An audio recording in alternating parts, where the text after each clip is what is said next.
Pois bem, vamos dar uma andada, vamos continuar no Efésios 2, vamos continuar, Efésios. Vamos fazer uma comparação de traduções aí? Vamos lá? Fazer algumas comparações de traduções? Só deixa eu ver aqui um chat, né?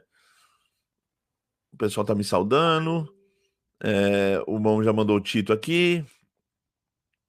A pedra, tá tudo certinho, glória a Deus. Vamos lá. Pois bem, Almeida Revista e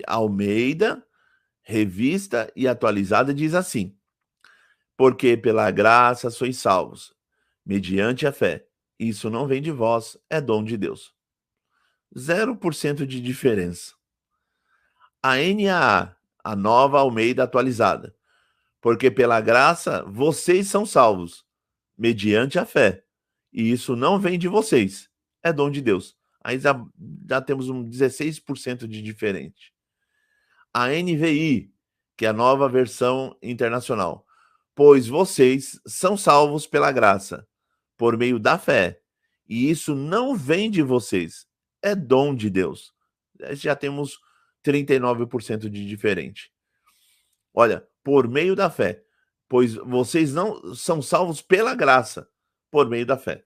Então, mesmo que bate algumas diferenças aí, no máximo em 39%, nós temos aí a ideia de que é pela graça, mediante a fé, que todos são salvos.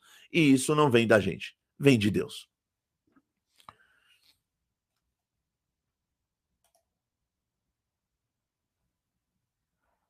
Não, você não pode querer perseverar até o fim. Vamos lá, por quê?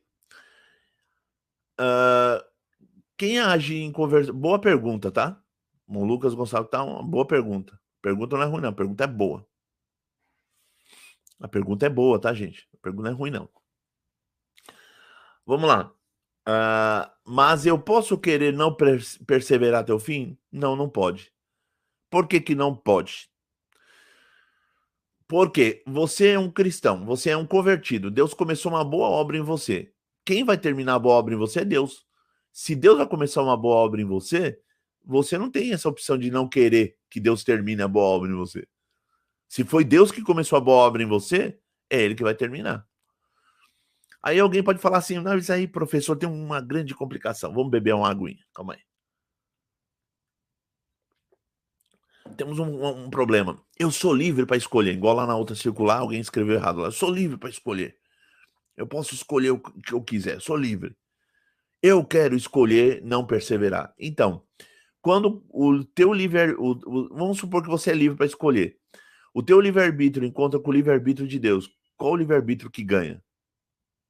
Quem vence o livre-arbítrio? Quando o livre-arbítrio de Deus encontrou com o livre-arbítrio de Paulo, quem ganhou? Foi Deus. Se Deus decidiu que vai te salvar, ele vai te salvar. Se Deus decidiu que vai te salvar, quem ganha? Você ou Deus? Deus. Então não tem como dizer: eu não quero mais perseverar. Mas é aquela pessoa que congregou no nosso meio, tal, e depois parou, foi para o mundo e morreu no pecado. Não era de Deus, não era um eleito, não foi chamado por Deus. Porque aquele que Deus chama, ele leva até o final. Leva até o final. Ok? Vamos lá. Irmã Aline, aluna preferida. Você fala isso para todos os alunos e alunas. Para mim, todos os meus alunos serão os meus alunos preferidos. Porque a CCB é tão contra a teologia e faz essas cartas teológicas. Irmão de Milson, eu não saberia te dizer. O que eu tenho informações é que eles têm uma aversão por teólogos, e quem escreve essas cartas, na maioria das vezes, 90% é um autodidata. Não é uma pessoa formada em teologia. Aliás, 100%, porque não tem nenhum teólogo lá dentro. Nenhum teólogo formado, de formação acadêmica, que escreve lá. Porque você percebe que tem muitos erros teológicos, más compreensões teológicas, interpretação ruim do texto bíblico. O texto bíblico está falando uma coisa e ele não está falando outra. Então, traduzindo, meu irmão Edmilson, é escrito por autodidata. O autodidata é limitado. Ele vê um vídeo ali na internet, lê uma página de um livro lá na internet em PDF, depois vê um camarada no podcast, aí ele faz uma salada, aí ele acha que ele já é teólogo, ele já acha que ele é um gênio, aí ele vai falar besteira na internet, ou escrever cartas igual essa. Mas teologia é algo muito mais sério. Demanda leitura, demanda muita coisa, irmão. Demanda muita leitura, muita coisa, muita compreensão teológica. Tá bom? Glória a Deus.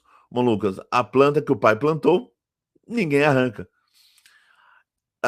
Jesus diz: aqueles que me vêm a mim, nenhum se perderá.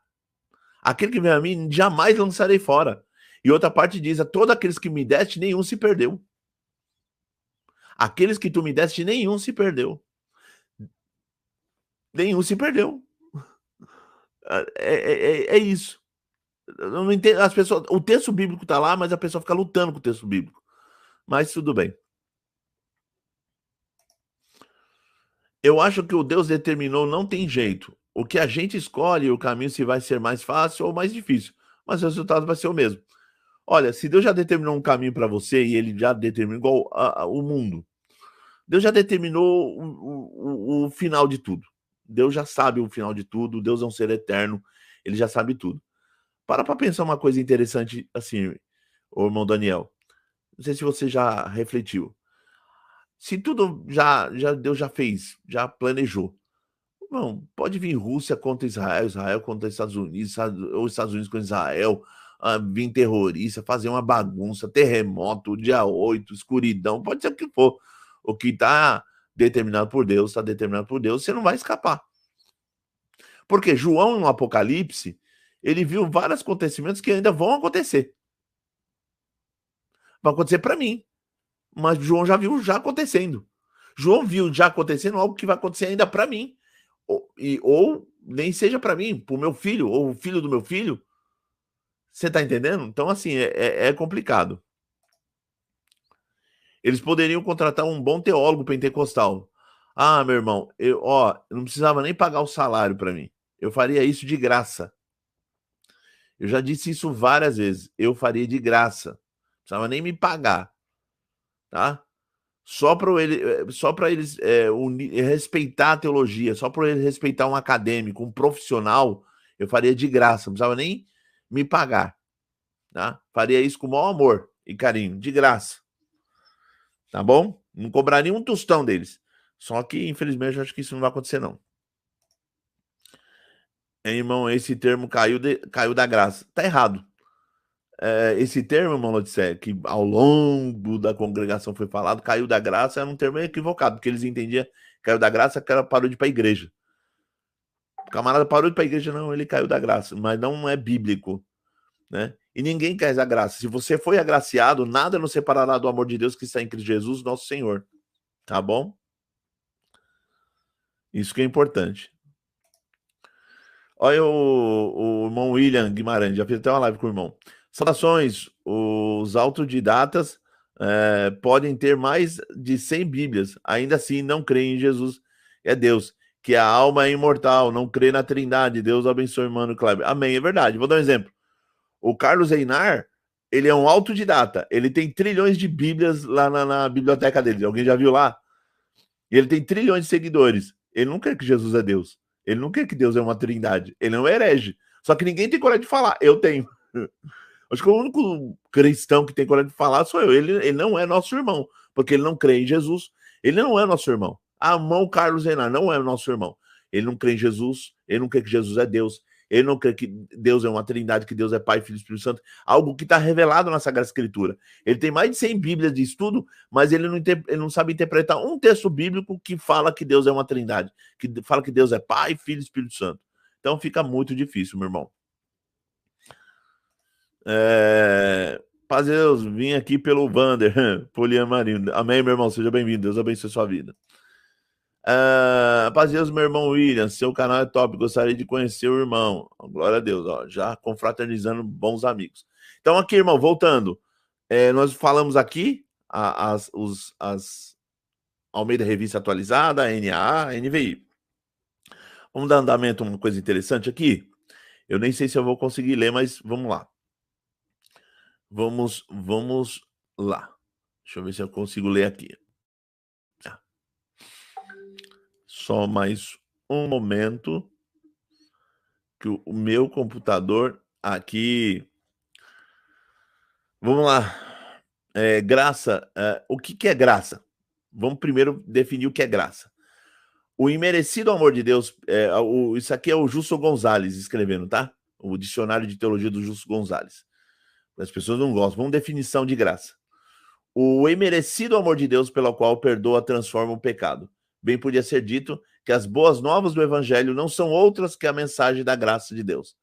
Ainda que a própria palavra apareça com mais frequência nos escritos de Paulo, o tema é fio condutor por toda a escritura.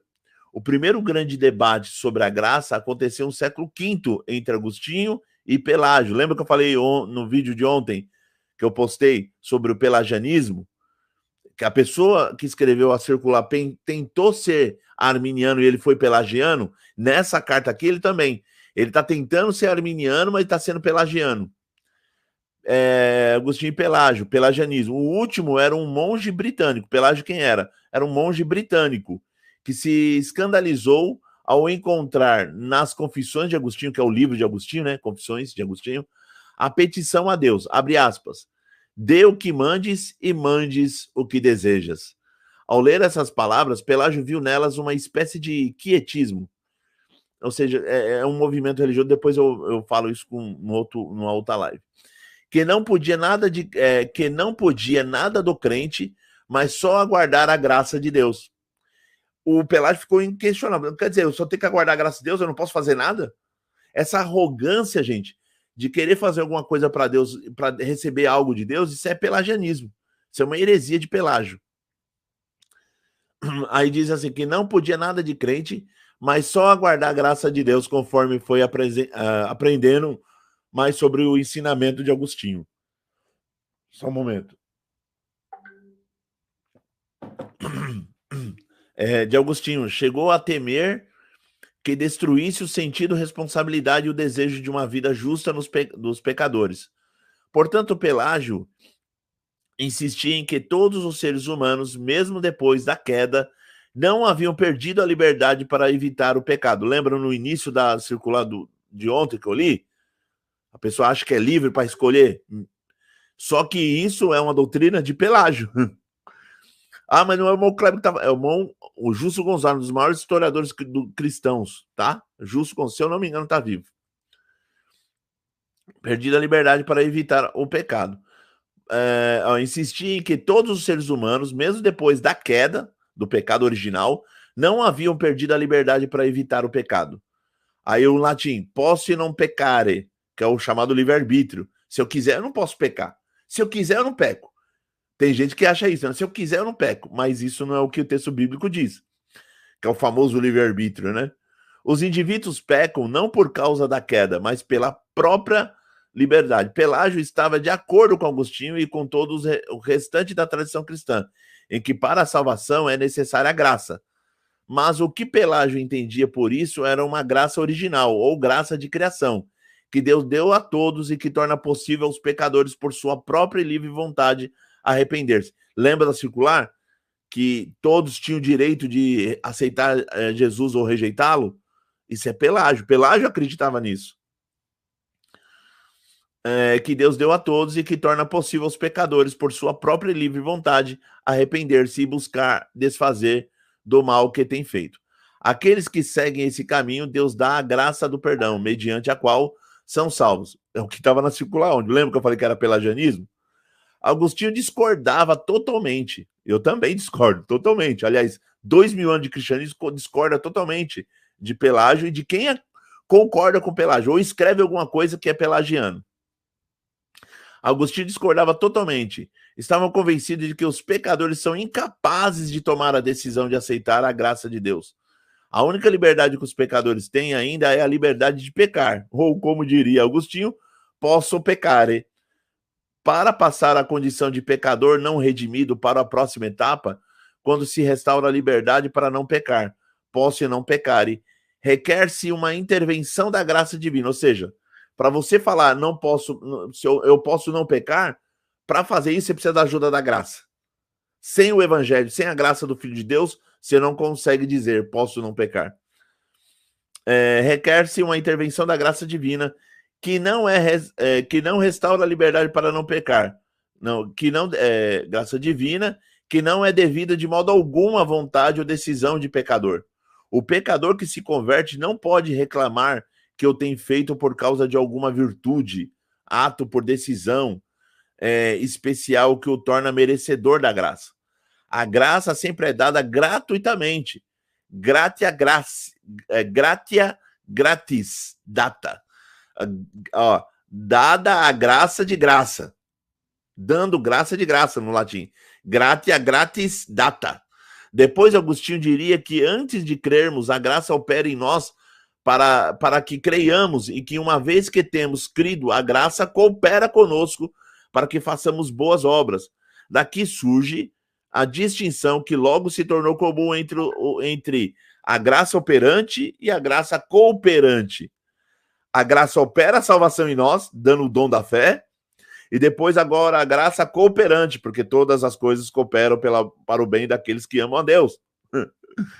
Além disso, a vontade humana, que não pode aceitar a graça por si próprio, tampouco pode rechaçá-la, o que implicaria em uma virtude e assim por diante. Olha que interessante. Vamos ver aqui, deixa eu ver se eu consigo passar. Vamos ver se eu consigo passar aqui, ó. Deixa eu ver aqui, só um momento. O computador tá querendo travar. Vamos lá, vamos ver aqui os comentários. Gálatas 5a, NAA, vocês que procuram justificar-se pela lei são separados de Cristo, vocês caíram da graça de Deus. Mas, gente, separado de Cristo, eu vou fazer uma exegese desse texto e depois vou explicar para a Maia. Senão eu vou ter que fazer uma exegese à parte. Porque as pessoas falam, caiu da graça, porque caiu da graça na congregação sair da igreja. Só que você sai da igreja, você não quer mais congregar mais, é porque o Espírito Santo nunca fez morada em você. Só que Paulo, dependendo do contexto de Gálatas, Paulo está falando o seguinte, se vocês, é o exemplo que ele está dando, se vocês se justificam pela lei, são separados de Cristo. Vocês caíram da graça de Deus, ou seja, não é que você vai cair da graça. Paulo está querendo dizer o seguinte, se vocês querem se justificar pela lei, olha o que seria possível se você justificar pela lei. Vocês estavam separados de Cristo e vocês não estavam mais debaixo da graça de Deus. É isso que Paulo está querendo dizer. É que não dá tempo de fazer exegese do texto aqui. Mas é exatamente isso. Vocês que procuram justificar-se pela lei. Porque o que estava acontecendo com Gálatas? Eles estavam querendo se justificar pela lei, não mais pelo evangelho, não mais pela crença em Cristo. Aí Paulo fala, gente, toma cuidado, hein? Se vocês querem se justificar pela lei, olha o que seria possível. Vocês estariam separados de Jesus e a graça de Deus não estaria sobre vocês. É nesse sentido. Hereges já deveriam ter sido excomungados. Infelizmente, a CCB se preocupa com quem quer ter barba, mas um herege desse que prejudica a fé das pessoas não sofrerá uma represália. Meu irmão William Guimarães, concordo plenamente. Ele devia ter já sido excomungado, porque assim, na igreja presbiteriana ele já teria sido excluído. Se ele fosse membro da presbiteriana, ele teria sido excluído do rol de membros da presbiteriana, da batista também. Porque não é assim, você nega Jesus, nega a divindade de Jesus, nega a triunidade de Deus e simplesmente toma a Santa Ceia.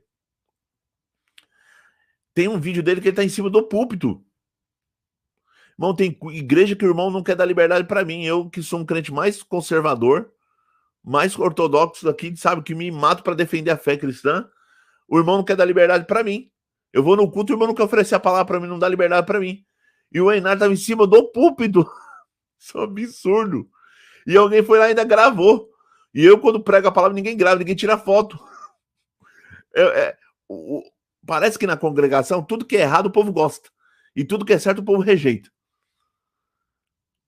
O Carlos, você viu quantos milhões de seguidores o Carlos Renato tem? Só que é o seguinte, eu vou falar uma coisa aqui. Eu vou falar uma coisa aqui importante. Quem cala, consente. Quando você vê alguém pecando e você fica calado, você consente. Se você segue o Carlos Einar e você não denuncia o pecado dele, você consente com o pecado dele. E quem consente com o pecado dele, peca também. Peca por tabela. Tá? Quem cala, consente. Toma cuidado. Se você segue o Carlos Einar, tome muito cuidado. Vamos aqui. Esses autodidatas têm um defeito grave. Eles não são colocados à prova durante seu aprendizado. Não há correção de conceitos e forma essa salada. Irmão Rafael Gaspar, nota 10 pelo comentário do irmão. Nota 10, exatamente. Nota 10, eu não tenho mais palavra para definir. O autodidata é exatamente isso. Eles não passam pelo crivo de um professor. Eu passo pelo crivo de um professor direto. Vocês acham que quando eu vou fazer mestrado, doutorado, é lindo e maravilhoso? O meu orientador do mestrado falava que um monte de coisa que eu escrevia estava errado. Eu passei pelo crivo de um professor. Eu escrevi e falou, tá errado isso aí, ó.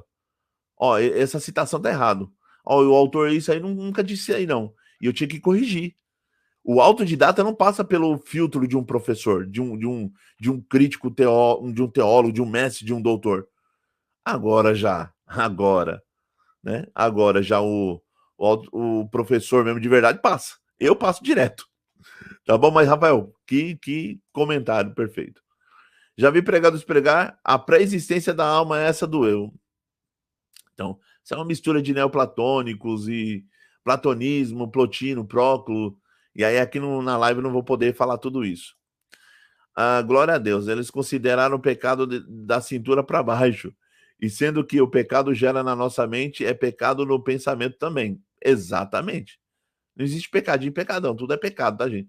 Pecou é pecado. Pecado é ofensa contra a santidade de Deus. Pecado é rebelião contra Deus. Simples assim. No Batista, o povo pode tirar o pregador em reunião. Exatamente. Os batistas têm esse poder também. Vamos lá, ler isso aqui que é importante para nós. Outra definição aí de graça. Olha que interessante. A graça de Deus é um favor divino e merecido. Isso aqui é um outro comentário do Logos Bible. Um favor do qual vem muitos dons. Vamos lá. A graça de Deus decorre de sua vida doadora de dons. E intertrinitária. Ou seja, a graça é uma disposição do coração divino de Deus. Nasce do coração de Deus. A graça de Deus decorre de sua vida doadora de dons, intertrinitária. Por quê? O Pai se doa ao Filho, o Filho se doa ao Pai, e o Espírito Santo é o dom. É o dom do Pai para com o Filho, e é o dom do Filho para com o Pai. É o Pai que ama o Filho que ama o Pai. E quem é o Espírito Santo? É o amor do Pai para com o Filho, e é o amor do Filho para com o Pai.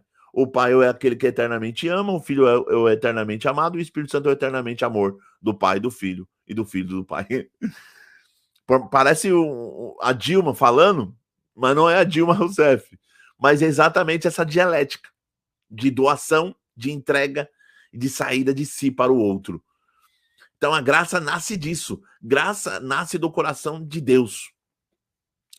Mesmo no estado caído da humanidade, Deus concede livremente sua criatura coisas boas que eles não merecem. O maior desses bens é Jesus Cristo. Ponto. O fio de graça na Bíblia é um marcador distintivo do cristianismo, o que diferencia de outras religiões. O Gresham Machen, que é um teólogo, ele observou, abre aspas, o próprio centro e núcleo de toda a Bíblia é a doutrina da graça de Deus. Tudo gira em torno de Deus ser agraciado ao homem, de Deus sair de si mesmo para ir ao homem. Tudo gira em torno da graça de Deus, tá, gente? As obras de Deus na criação, bem como a sua aliança, suas promessas, sua palavra, sua obra de redenção, nascem todas da sua graça. Tudo que temos é devido à graça. Mas como Michael Horton, um teólogo reformado, diz, a graça em si não é uma terceira coisa ou uma substância, pois na graça Deus não dá nada menos do que de si mesmo. O Karl Rahner dizia, Deus dá Deus mesmo. Quando Deus se revela a ele mesmo, não revela outra coisa. Então, quando Deus dá, nada menos que ele mesmo. Quando Deus se doa a ele mesmo, nada menos que isso. Isso é sublime, gente. Isso é sublime. Se você não glorifica, isso é para glorificar de pé. Você levantar e glorificar de pé. Quando Deus se dá, ele doa a ele mesmo, nada menos que isso. E ainda tem gente falando assim, vamos esperar o melhor de Deus. Não, Deus já deu o melhor dele. Jesus de Nazaré. Esse é o melhor de Deus. Deus deu ele mesmo, veio até nós. A graça de Deus para com a humanidade surge da plenitude de seu ser. Ele é gracioso. Quando Deus aparece a Moisés, ele declarou o seu nome, que é Yahvé, né? O Yahvé, ou Javé, ou Jeová. O eu sou o que sou, o Errier e Xererie. Eu sou sendo, eu serei o que serei. Como a soma de seu ser eterno. Essa natureza inclui sua benevolência, abre aspas, Senhor, Senhor, Deus compassivo, clemente, longânimo e grande misericórdia e fidelidade. Êxodo 34, versículo 6. J. Packer, outro teólogo reformado top demais, sugere que a graça é simplesmente o amor de Deus demonstrado àqueles que merecem o contrário. Você merecia o contrário. Você merecia a condenação, mas a graça de Deus veio até você. Você merecia o contrário, mas a graça de Deus se manifestou a você. Olha que J. Parker é top demais. O amor de Deus demonstrado para aquele que merecia o contrário. Não merecia o amor de Deus, mas Deus foi lá e amou ele. A graça de Deus é a sua vida doadora de dons. O presente é ele mesmo. É a sua vida doadora de dons e o presente. Quem é o presente? Ele mesmo. Glória, vamos lá. A graça de Javé, não é uma reação aos nossos caminhos. Ou seja, quando Deus dá uma graça, não é porque eu sou bonzinho, porque eu dei uma esmola para pobre, aí Deus fala, agora eu vou dar graça para ele. Não. Mas é a extensão de Deus eternamente se doando como Pai. Se doando como Pai, como Filho e como Espírito Santo. Olha aí, gente. Quem estuda comigo já sabe disso. Jesus Cristo trouxe ao homem a graça que ele já era como eterno Filho dentro da Trindade. Jesus Cristo trouxe ao homem a graça que ele já era como eterno Filho dentro da Trindade, cheio de graça e de verdade. Dentro da Trindade ele é o quê? Cheio de graça e de verdade. Assim, ao receber a graça do Senhor Jesus Cristo, participamos da plenitude divina do amor de Deus e da comunhão do Espírito Santo. 2 Coríntios 13, 13. Os teólogos identificam vários tipos de graça, vários propósitos para os quais Deus exerce esse atributo divino. A graça comum, uma categoria encontrada com mais frequência na teologia reformada. É todo o favor que Deus mostra à humanidade, que é menos do que a salvação. A teologia wesleyana arminiana ensina um conceito similar, com sua graça preveniente, universal, uma graça estendida a todos que lhe permite fazer uma livre escolha a favor ou contra Deus. Na verdade, a graça preveniente, eu discordo do autor aqui do dicionário, porque a graça preveniente não é isso. A graça especial, por outro lado, é a graça salvadora, a obra do Espírito Santo em aplicar a expiação de Cristo aos seres humanos. Quando o Espírito Santo aplica a obra de expiação em você que creu, isso é graça de Deus. Pela graça sois salvos mediante a fé. Isso não vem de vós, é dom de Deus. A graça justificadora e a graça santificadora são os que alguns chamam de graça futura. Ou seja, porque aquele que chamou justificou, aquele que justificou também santificou e também glorificou. A teologia reformada afirma que a graça salvadora é eficaz e irresistível porque é soberanamente ordenada por Deus. Se é ordenada por Deus, eu não posso falar para Deus, eu não quero. Né? Mas eu tenho livre-arbítrio, Kleber. Então, você tem livre-arbítrio, mas quando o seu livre-arbítrio encontra com o livre-arbítrio de Deus, qual o livre-arbítrio que prevalece? As pessoas nunca fazem essa pergunta. Quando minha vontade encontra com a vontade de Deus, vai de encontro à vontade de Deus, qual a vontade que prevalece? Né? Ninguém faz essa pergunta. Os protestantes, os católicos romanos, os wesleyanos, arminianos, a graça gratuita, os reformados e os ortodoxos, todos formulam suas visões sobre a graça de maneira diferente. A questão central, presta atenção, a questão central que os separa tem a ver com quando ou como, com mérito, boas obras, coopera com a favor divino.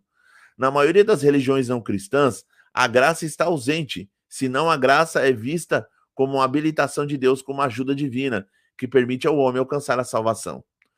Como o livro de Mormon famosamente diz, contradizendo a declaração de Paulo em Efésios, abre aspas, o que os mormons dizem, é pela graça que somos salvos, depois de tudo o que pudermos fazer.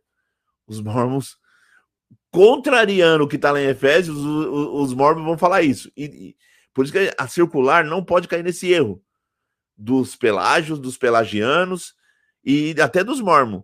Pela graça que somos salvos, depois de tudo o que pudermos fazer. Gente, presta bastante atenção nisso. Muita atenção nisso. Muita atenção nisso.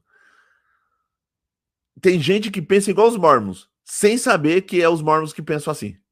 Como assim, professor Kleber? Vamos lá. Os mormons dizem: depois eu sou salvo pela graça, mas depois que depois que eu tentei de tudo, aí a graça me salva. Tem muito crente da congregação que fala assim: não, primeiro eu vou desejar ir para a igreja, depois eu vou desejar congregar todo dia, depois eu vou desejar ir lá se batizar, depois eu vou desejar continuar crente, e aí eu vou dizer que eu fui salvo pela graça. Primeiro é minhas atitudes, depois a graça. Mas a Bíblia não fala isso, tá bom? Vamos lá, glória a Deus. Eles consideram pecado, já falamos disso. Também já mensuramos esse comentário. Só buscar um mestre na internet, um bom mestre ortodoxo.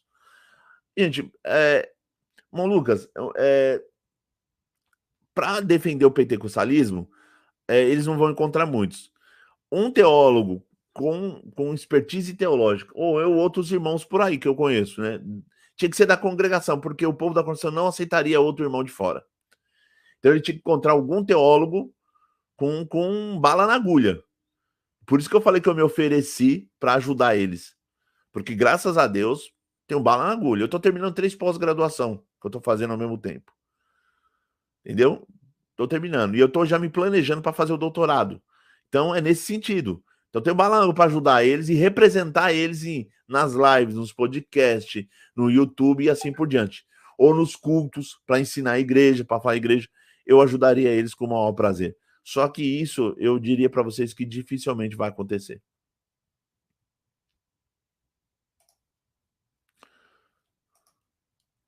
Se as pessoas têm livre-arbítrio, por que não usam esse arbítrio para não pecar?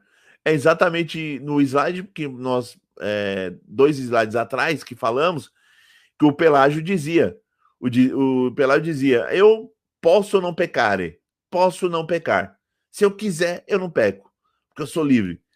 E isso, segundo o texto bíblico, Agostinho refutou e mostrou o quanto que era heresia. E a igreja aceitou o lado agustiniano e definiu o Pelágio e os pelagianos como hereges.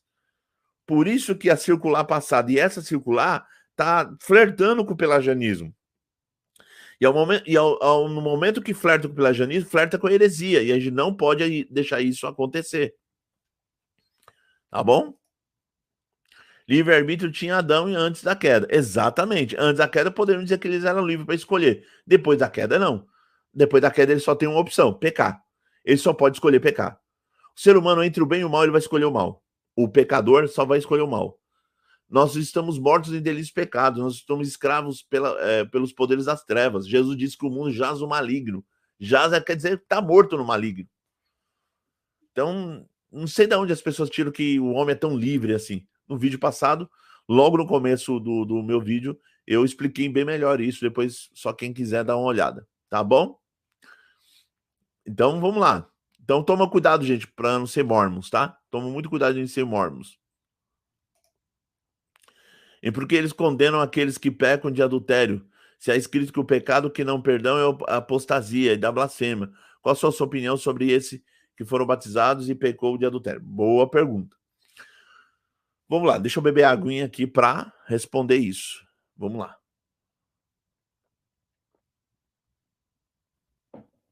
Vamos lá. Olha que interessante. Olha que interessante.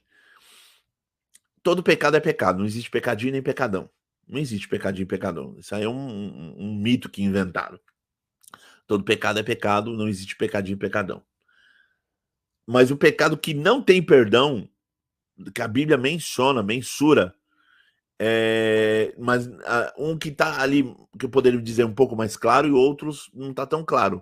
Mas um que podemos dizer que está claro é a blasfêmia contra o Espírito Santo. E como é isso? É atribuir ao diabo uma obra que é feita pelo Espírito Santo. Por isso que emitir juízo é muito perigoso. Mas sabe aquele que fica calado. Se você não sabe o que está acontecendo, o irmão está falando em línguas lá. Eu acho que é o diabo. Então, e se for o Espírito Santo? Você já parou para pensar? Atribuir ao diabo uma obra que é do Espírito Santo é perigosíssimo. Então, isso não tem perdão. A Bíblia também fala que aqueles que vão se apostatar, né? Apostatar. Mas esses apostatar, eu diria para você que não é que eles já não eram de Deus, né? Quem apostata da fé não é Deus. Quem é eleito de Deus vai até o final. Então, a apostasia não entra nesse mérito. Mas o adultério é o sexo fora do casamento. E a fornicação é o sexo antes do casamento. Então vamos lá. Sexo, eu tô falando entre adultos aqui, então eu vou falar bem claro. Sexo fora do casamento é pecado. Sexo antes do casamento também é pecado. Sexo dentro do casamento é uma obrigação. É uma obrigação. Segundo a teologia lá paulina, é uma obrigação. Lógico, guardando as devidas proporções, guardando os devidos momentos, né? Cada mulher, mas dentro do possível é uma obrigação. Dentro do possível é uma obrigação. Ah, mas e se adulterou? É um pecado. Ofende a santidade de Deus. E como que faz? Pastoralmente eu vou dizer, tem que se arrepender dos pecados. Adulterou? Arrepende-se. Pede perdão, Senhor, me perdoa. Pede perdão para o seu cônjuge e pede perdão para Deus. E se você pedir perdão para Deus, o perdão de Deus é instantâneo, não é aquele perdão que você senta lá na cadeira, lá no fundo, no último banco, e fala assim: fica aí até Deus te perdoar, como era falado antigamente. Não existe isso. Quando você pede perdão, o sangue de Jesus te perdoa na hora, ele te purifica de todo pecado. A Bíblia diz lá em João: é bom que não peque. É bom que ninguém peque. É bom nunca adulterar, nunca fornicar. É bom que ninguém peque. Mas se Deus nos livre, Deus nos guarde, que aconteça alguma tragédia, algum problema, se você se arrepender, o perdão é na hora. Porque diz lá, é bom que não peque, mas se pecarmos, temos agora nós temos, porque antigamente nós não tínhamos. Temos agora um advogado para com Deus, Jesus Cristo. Ele é a propiciação dos nossos pecados. Aí ele vai mostrar o poder dessa propiciação, a extensão dela. Aí ele fala assim, não só os nossos, mas do mundo inteiro. Ele não está dizendo que Deus vai salvar o mundo inteiro. No texto, ele está dizendo que a propiciação, se quisesse, é tão forte, tão poderosa que salvava o mundo inteiro. É isso que ele está querendo dizer. Então, se você não é bom não pecar, viver uma vida de santidade, de temor. Mas se Deus nos livre, aconteça alguma tentação e você não resista, é bom pedir perdão para Deus, confessar o seu pecado e pedir perdão para Deus. O perdão é instantâneo, porque o sangue de Jesus te purifica. Porque agora você tem um advogado. Antigamente você não tinha, agora você tem um advogado para te defender. Tá bom? É nesse sentido que podemos falar. Tem muito mais coisa para falar, mas aí, gente, aí era encontro para casais, aí podia falar muita coisa sobre isso, mas nesse exato momento que podemos dizer isso. E o que eu posso dizer também, para irmãos, vou falar de forma por parábola aqui para não, né, as pessoas não se escandalizarem. Lutem pelos seus casamentos. Eu não consigo mais. Procura um médico, o homem procura um urologista, a mulher procura um médico feminino e trabalhe. Trabalhe a favor do seu casamento, porque a questão é muito importante. Essa questão é importante e precisa de uma atenção. A Bíblia fala isso, não é o irmão Kleber, é a Bíblia que fala isso. Tá bom? Deus abençoe a todos. Vamos lá para o próximo comentário. Estou falando dos autodidatas. Sim, exatamente. O autodidata.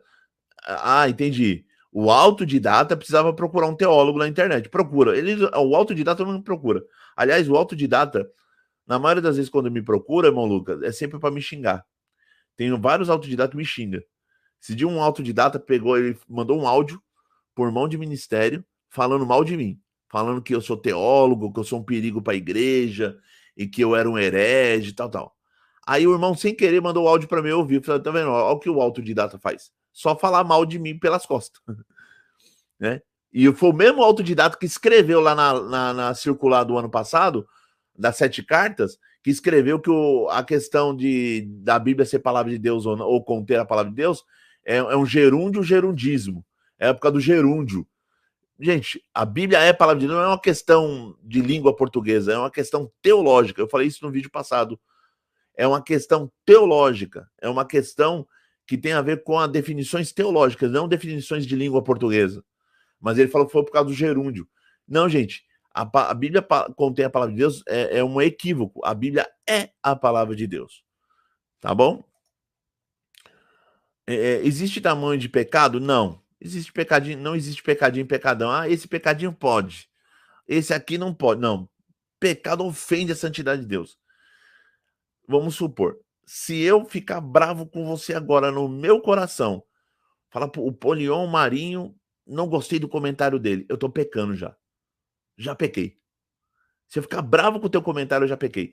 Vamos supor que agora na live algum hater entra, que se diz crente e ele escreve mal de mim alguma coisa. Ele já pecou também. Mas ele escreveu, Kleber, pecou. Sabe como é fácil pecar? Por isso que Deus está nos transformando numa nova criatura, em varão perfeito. Quando chegar na estatura de varão perfeito, nós não ficaremos mais nessa terra. Vamos aguardar a ressurreição, tá bom? Vamos lá? Não, Wander, não, Polion, pecado é pecado. Concordo, verdade, o que eu acabei de falar. Aí o Apocalipse fala que ficarão de fora os adúlteros. Exatamente. Mas para pensar, de que adúltero eles estão falando? Não está falando do crente adúltero. Está falando adúltero daquele mundo. No mundo, adultério é normal. Hoje em dia, adulterar é normal no mundo. Eles ficarão de fora. Os bêbados, e os eleitos de Deus. O eleito de Deus não é para ficar adulterando. O eleito de Deus não é para ficar bebendo. O eleito de Deus não é para ficar indo para balada. O salvo não fica indo nesses lugares. Ele é santificado pelo Espírito Santo. Então, por isso que ficaram de fora os adúlteros. Ficaram de fora os adúlteros porque eles não são de Deus. Eles são do mundo. Estão jaz no maligno. Entendeu? Graça e paz, meu irmão. O seu trabalho é muito importante para nós. Glória a Deus. Deus abençoe o irmão por esse comentário. Tá bom? Agora vamos para uma questão importante. Daqui a pouco eu volto para os comentários. Vamos aqui para uma questão importante. Vamos falar que pela graça sois salvos, né? E essa palavra salvo no grego é sozo, vem de soteria, de soter, de soteriologia, quer dizer salvação. Sozo é o quê? De uma palavra primária, sos. É uma contração de forma arcaica de saus, seguro. Você vê isso no dicionário internacional do Novo Testamento. Eu tenho ele aqui, da editora Vida Nova. Quer dizer o quê? Salvar, manter, são e salvo. Resgatar do perigo ou destruição. Alguém de dano ou perigo. Quer dizer também poupar alguém de sofrer, de perecer. Alguém sofrendo de uma enfermidade, fazer bem, curar, restaurar a saúde. Pela graça sois salvos. Salvo quer dizer tudo isso aí, ó. Salvo quer dizer resgatar alguém do perigo de destruição. Quer dizer salvar, manter a pessoa são e salvo. Quer dizer poupar alguém de sofrer, de perecer. Preservar alguém de estar em perigo de destruição. Você estava em perigo de destruição e a graça e a fé veio lá e te salvou disso. Quer dizer salvar ou resgatar. Quer dizer salvar no sentido técnico usado na Bíblia. Livrar da penalidade do julgamento messiânico. Salvar quer dizer isso também. Livrar dos males que dificultam a recepção do livramento messiânico. Quer dizer isso também. Gente, tem vários significados a questão de sozo, de salvação. Tá bom? E esse salvar tá em quê? No grego, professor Kleber. O tempo que ele tá é o tempo perfeito. O tempo perfeito no grego corresponde ao perfeito na língua portuguesa e descreve uma ação que é vista como tendo sido completada no passado, uma vez por todas, não necessitando ser repetida. O último clamor de Jesus na cruz, tetelestai, que eu falei aqui, está consumado, é um bom exemplo de perfeito usado nesse sentido. Ou seja, o tempo perfeito é uma ação realizada no passado, né? Completado e uma vez por todas, não necessitando de ser repetida. Não, é realizada e não precisa ser repetida. É o tempo perfeito. Pela graça sois salvo. Já foi realizada no tempo perfeito. Entendeu? A ação já foi completada. Tá bom? Vamos lá? A voz, que voz é? É voz passiva. A voz passiva representa o sujeito como sendo o que recebe a ação. Essa ação já realizada, quem está recebendo é o sujeito. Nesse sujeito, quem é o sujeito da oração? Pela graça sois salvos. Quem é? É a igreja, que Paulo está mandando uma mensagem lá de Éfeso. Pela graça sois salvos, mediante a fé. Isso não vem de vós, é dom de Deus. Pela graça sois salvos. O salvo aqui está na voz passiva. Quem está recebendo essa ação de salvação? É o sujeito. Entendeu? E qual é o modo? O modo é o modo particípio. O modo particípio é a mesma coisa que o particípio na língua portuguesa. O particípio no grego traz a ideia de que é uma ação realizada no passado com consequências no presente e no futuro. É isso que é o particípio no grego. Então, gente, a ação que foi realizada, ela tem implicações. Deus nos salvou e a implicação vai correndo no presente e no futuro. Deus não salva você hoje para você pecar amanhã e morrer e queimar no inferno. Ele te salvou uma vez, salvo para... Por que você acha que os batistas dizem uma vez salvo, salvo para sempre? Porque os exegetas batistas entendem isso de forma clara. Olha aqui, de novo. Tá em, ó, qual é o tempo da palavra salvo? O tempo da palavra salvo está no tempo perfeito. Ou seja, descreve uma ação que é vista como tendo sido completada no passado. Foi completada no passado, uma vez por todas. Realizada lá no passado. E não necessitando de repetida. Deus não salva você uma vez e depois vai salvar você de novo. Salvo uma vez, salvo para sempre. Aí, beleza. Vamos lá. Aí a voz é passiva. A voz passiva representa o sujeito como sendo o que recebe a ação. Por exemplo, na sentença, o rapaz foi batizado pela bola. O rapaz recebeu a ação. Você entendeu? A voz é voz passiva. Quem está recebendo essa ação lá no passado de forma completa? É o sujeito da oração. Quem é o sujeito da oração? A igreja. Porque pela graça sois salvos. Quem é sois? Quem são vocês? É a igreja. Paulo está se dirigindo para a igreja. Qual é o modo do particípio? O modo particípio é uma ação realizada no passado com seus efeitos no presente e no futuro. Ou seja, foi realizado de forma perfeita lá no passado, de forma completa, mas os efeitos dele eu sinto no presente e sinto no futuro. A salvação eu recebo no presente e também no futuro. Tá bom?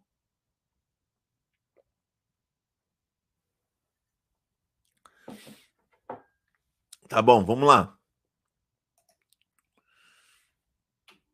Vamos voltar aqui. Deixa eu ver se tem mais um comentário para mim olhar.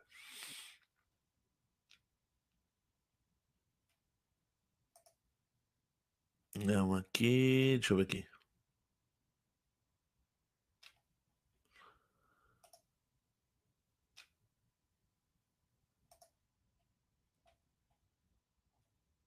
Eu acho que eu acho que é isso aqui. Isso. Vamos lá. Graça e paz, meu irmão. O seu trabalho é muito importante para nós. Glória a Deus por isso. Já vi o pregador falar que a palavra sai da boca do pregador.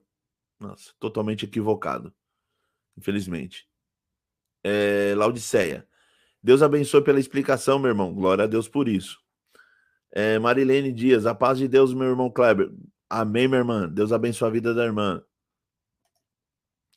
Ou a Lucas, ou a palavra de Deus que Deus falou, ou a palavra do diabo, não de Deus. Sendo que tudo que registra de Deus, ela é a palavra de Deus. Exatamente, perfeito. O testa de conter a palavra de Deus é bem similar aos conceitos da neo-ortodoxia. Exatamente, principalmente com o Calbart. Laodiceia. Irmãos, e sobre o ponto de doutrina 2 entre o inário da edição 4 e 5, teve alguma diferença ali? Que ele tirou as palavras das terceiras pessoas distintas, Pai, Filho e Espírito Santo.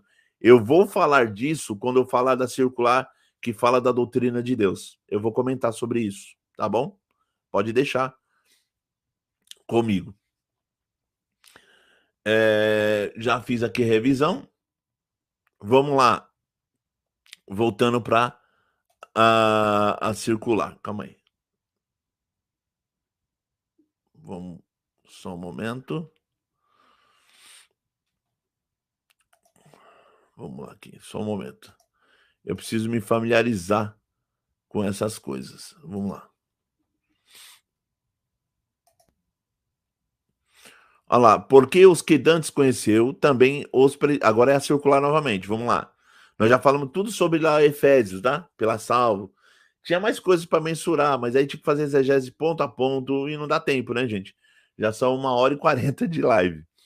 Porque os que dantes conheceu também predestinou para serem conforme a imagem de seu filho, a fim de que ele seja o primogênito entre muitos irmãos. Romanos 8:29. Os que dantes conheceu também os predestinou para serem conforme a imagem do seu filho. Eu falei isso na live passada, perdão, no vídeo passado, na gravação.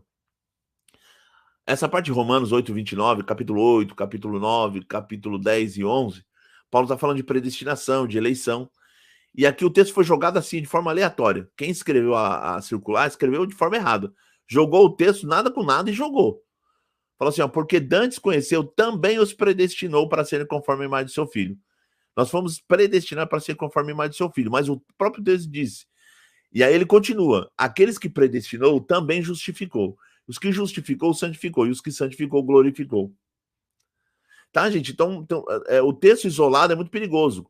Eu já falei, quem está escrevendo essas circulares, quando for dar uma citação bíblica, coloca um pedaço do texto inteiro, uma perícope inteira. Nós chamamos, é um termo técnico chamado perícope.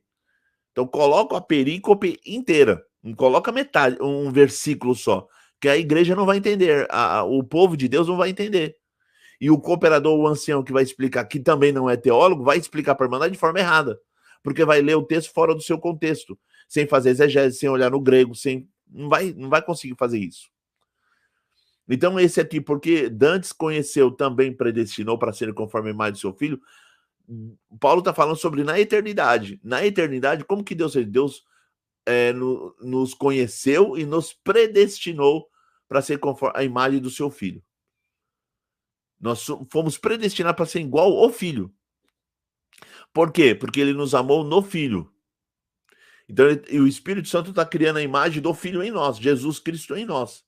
Por isso que Paulo, em outra passagem, fala o mistério da glória, que é Cristo em vós.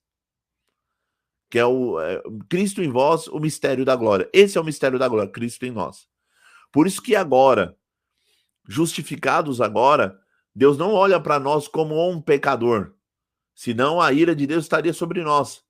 Mas toda vez que ele nos olha, ele enxerga o Filho, ele vê o Filho, porque o Espírito Santo reflete o Filho em nós. Isso é sublime, isso é lindo. Que pena que poucos irmãos compreendem esse mistério. Tá bom?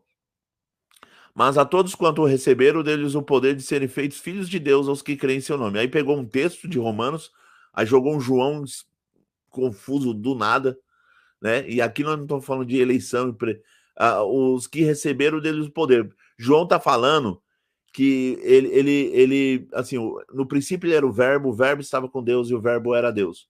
O verbo estava com Deus e todas as coisas foram feitas por ele. E nada do que foi feito sem ele se fez.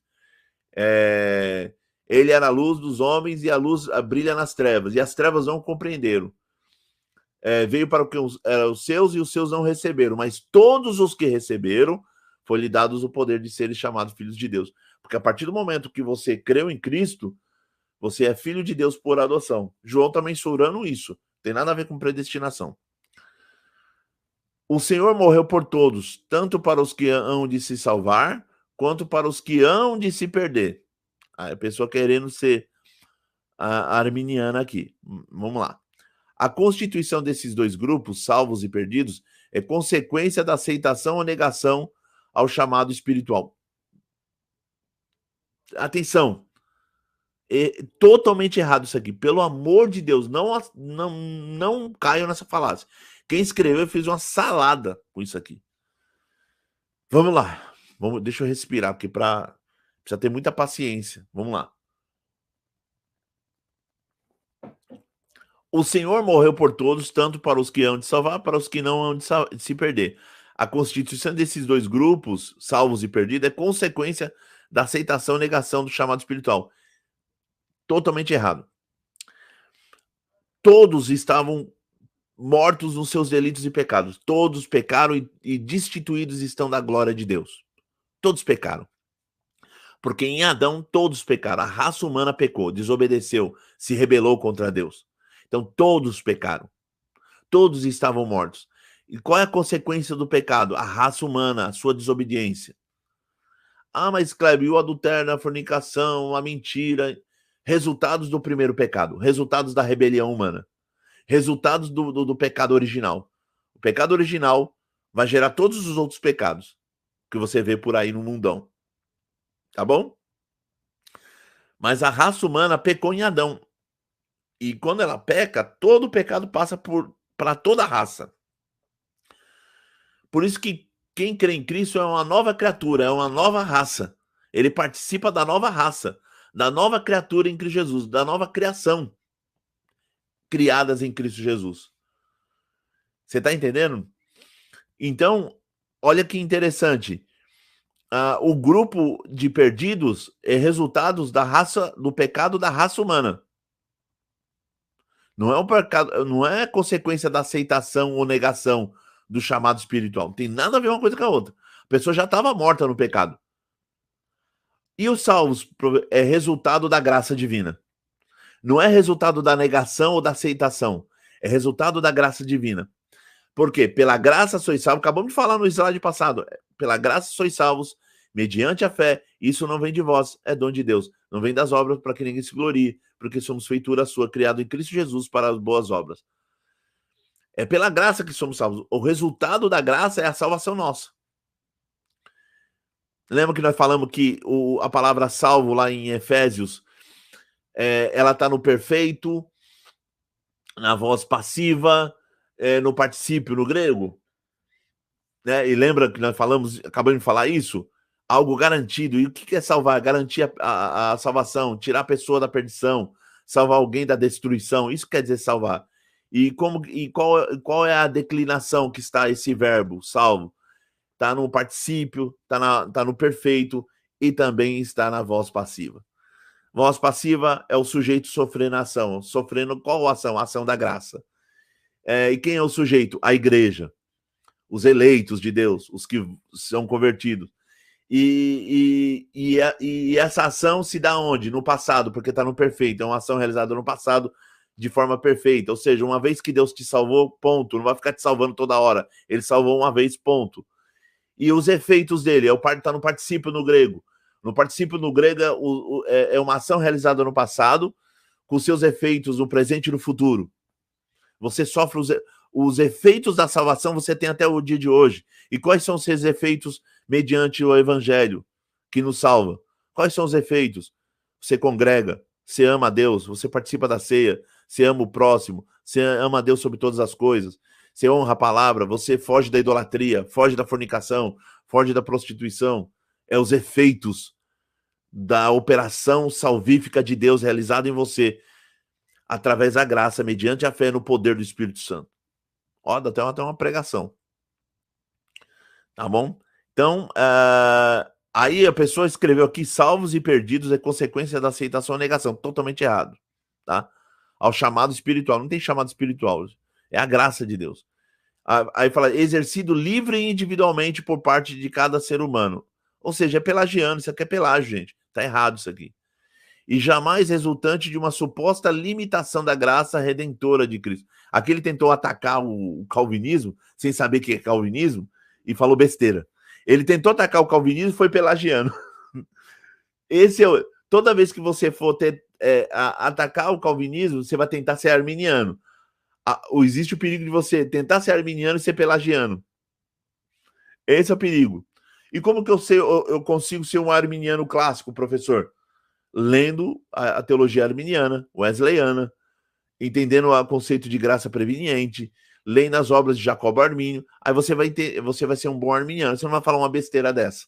Aí você vai saber distinguir o que é um arminianismo do pelagianismo. Tá bom? Toma cuidado com isso. Vou atacar o calvinismo, então eu vou ser arminiano. Aí é perigoso você ser um pelagiano.